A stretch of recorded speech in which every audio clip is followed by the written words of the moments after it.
കഴിഞ്ഞ ക്ലാസ്സിൽ നമ്മൾ സോൾഡറിങ്ങിന്റെ ഒരു ബേസിക് ആണ് സ്റ്റാർട്ട് ചെയ്തതെങ്കിൽ ഈ പ്രാവശ്യം നമ്മൾ പറയാൻ പോകുന്നത് wire soldering, component soldering and wire stripping. ഈ 3 കാര്യങ്ങളായിരിക്കും നമ്മൾ ഈ ക്ലാസ്സിൽ നോക്കാൻ പോകുന്നത്. അപ്പോൾ നമ്മുടെ രണ്ടാമത്തെ ക്ലാസ്സിലേക്ക് ഏവർക്കും സ്വാഗതം. ഫസ്റ്റ് നമുക്ക് ഇതിന് എന്തൊക്കെ സാധനങ്ങൾ ആവശ്യമുണ്ടെന്ന് നോക്കാം. Resoldering pump, components, wire stripper, knife, ഒരു PCB ബോർഡ്. ഇത്രയാണ് നമുക്ക് ഈ ക്ലാസ്സിലേക്ക്. ആദ്യം നമുക്ക് വയർ ഒന്ന് എടുത്തിട്ട് സ്ട്രിപ്പ് ചെയ്ത് പഠിക്കാം. ഫസ്റ്റ് നമ്മുടെ അളവിന് വേണ്ടി ഒന്ന് പ്രസ് ചെയ്ത്, നമ്മൾ ഈ റൗണ്ടിൽ പ്രസ് ചെയ്തെടുക്കുകയാണെങ്കിൽ നമ്മൾ സെറ്റായിട്ട് നമുക്ക് കയ്യിലേക്ക് കിട്ടും. അതായത് വയർ കട്ട് ചെയ്തിട്ട് ഈ ഒരു റൗണ്ട് ഉണ്ട്, ഈ റൗണ്ടിൽ തള്ളവറിൽ പ്രസ് ചെയ്തിട്ട് ഒറ്റ വലി. ഇങ്ങനെ വരുമ്പോൾ നമുക്ക് ഈ വയർ സ്ട്രിപ്പ് നല്ല രീതിയിൽ നല്ല ക്ലീൻ ആയിട്ട് കിട്ടാവുന്നതാണ്. എപ്പോഴും പിടിക്കുമ്പോൾ ഈ ഒരു റൗണ്ടിൽ പിടിക്കാൻ ശ്രമിക്കാം. ഈ ഒരു റൗണ്ടിൽ നമ്മുടെ തള്ളവിരൽ വരികയാണെങ്കിൽ നമുക്ക് സെറ്റായിട്ട് ഇത് ഊരെടുക്കാവുന്നതാണ്, വയർ സ്ട്രിപ്പ് ചെയ്തെടുക്കാവുന്നതാണ്. നമുക്ക് അടുത്ത വയറും കൂടി ഒന്ന് അങ്ങനെ ചെയ്ത് നോക്കാം. ആദ്യം ഇതിനു മുമ്പ് സ്ട്രിപ്പ് ചെയ്ത വയറാണെങ്കിൽ അത് കട്ട് ചെയ്ത് കളയണം. കാരണം അതിൽ ക്ലാവ് പിടിച്ചിട്ട് നമുക്കത് സോൾഡർ ചെയ്യുമ്പോൾ നമുക്കത് കറക്റ്റായിട്ട് സോൾഡർ ചെയ്യാൻ പറ്റത്തില്ല.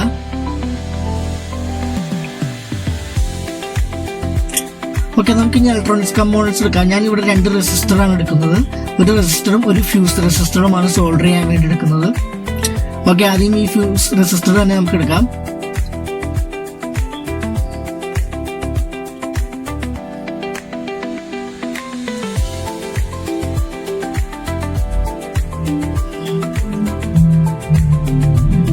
നമ്മളിങ്ങനെ ഒരു ബോഡിയിൽ നിന്ന് ഒരിടത്ത കമ്പോണന്റ് ആണെങ്കിൽ നമുക്ക് ഒരിക്കലും ആ ഹോളിലൂടെ വീണ്ടും തിരിച്ച് പഞ്ച് ചെയ്യാൻ പറ്റില്ല. അപ്പൊ അതിന് ആദ്യം ഫസ്റ്റ് നമുക്ക് ഒന്ന് ക്ലീൻ ചെയ്യണം.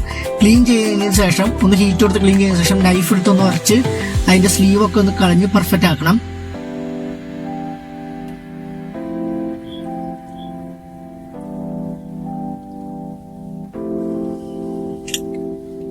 ഓക്കെ, അത് കഴിഞ്ഞ ശേഷം ലേശം ഫ്ലെക്സ് എടുത്തൊന്ന് ആ 2 ലെഗിലും ഒന്ന് അപ്ലൈ ചെയ്യണം.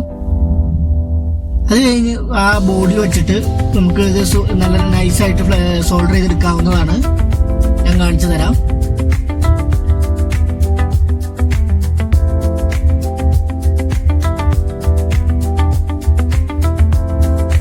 ഓക്കെ, നല്ല രീതിയിൽ വന്നിട്ടുണ്ട്. നമുക്ക് എന്തായാലും അടുത്ത ഒരു കമ്പോണന്റ് റെസിസ്റ്ററും കൂടി നമുക്ക് ചെയ്ത് നോക്കാം.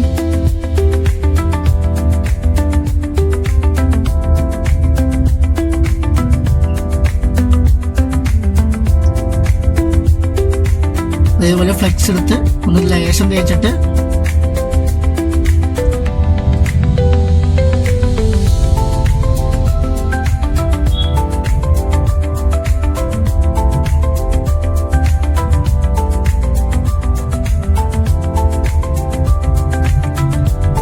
ഈ ഫ്ലെക്സ് തേക്കുന്നതിന് മറ്റൊരു ഗുണമാണ്, ഈ നമ്മൾ ചെയ്യിക്കുന്നതിന് ഫ്ലെക്സ് തേച്ചോടത്ത് മാത്രമേ സോൾഡർ ആവുള്ളൂ. വേറൊരു ട്രാക്കിലേക്കോ ഈ സോൾഡർ പോകത്തില്ല.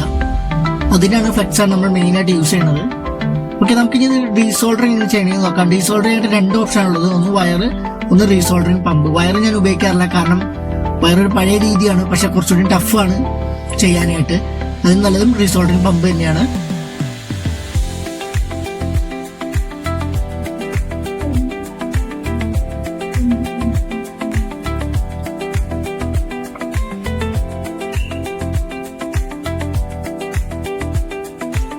നമുക്കൊരു വയറും കൂടി ചെയ്തിട്ട് ഡീസോൾഡറിംഗിലേക്ക് കിടക്കാം. നമുക്കൊരു വയറും കൂടി സോൾഡർ ചെയ്തിട്ട് ഡീസോൾഡറിലേക്ക് കിടക്കാം. ഓക്കെ, നമുക്കിനി റീസോൾഡറിംഗ് എങ്ങനെ ചെയ്യണമെന്ന് നോക്കാം.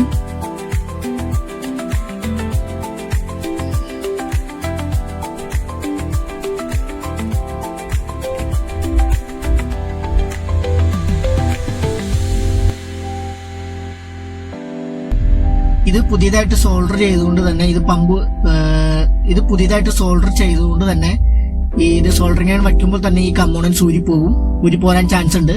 ഞാൻ പറഞ്ഞില്ലേ, ഊരിപ്പോരും. എന്തായാലും പേടിക്കണ്ട, നമുക്ക് പഴയൊരു ബോർഡിൽ ചെയ്ത് കാണിച്ചു തരാം.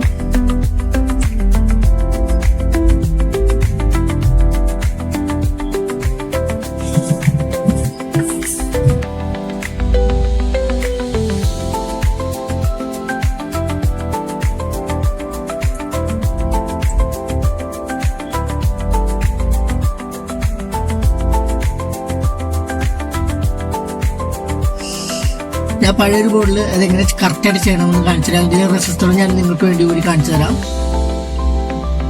ഫസ്റ്റ് തന്നെ ഫ്ലെക്സ് അപ്ലൈ ചെയ്യുക.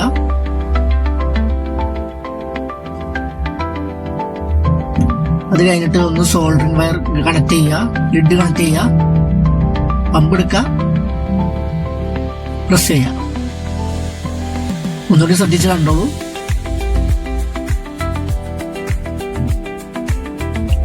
പമ്പ് എടുക്കുക, പ്രസ് ചെയ്യുക.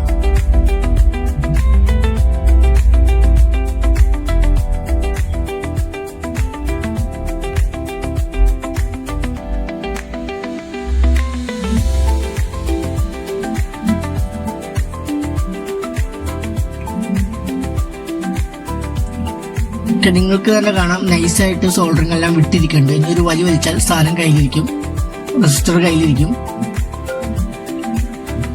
ഓക്കെ, ഇത്രയേ ഉള്ളൂ ഇന്നത്തെ ക്ലാസ്.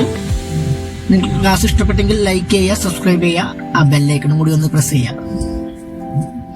ഇനി നമുക്ക് അടുത്ത ക്ലാസ്സിൽ ഇലക്ട്രോണിക് കമ്പോണൻസ് എന്താണെന്നും അതിന്റെ ഉപയോഗം എന്താണെന്നും നമുക്ക് പഠിപ്പിക്കാം.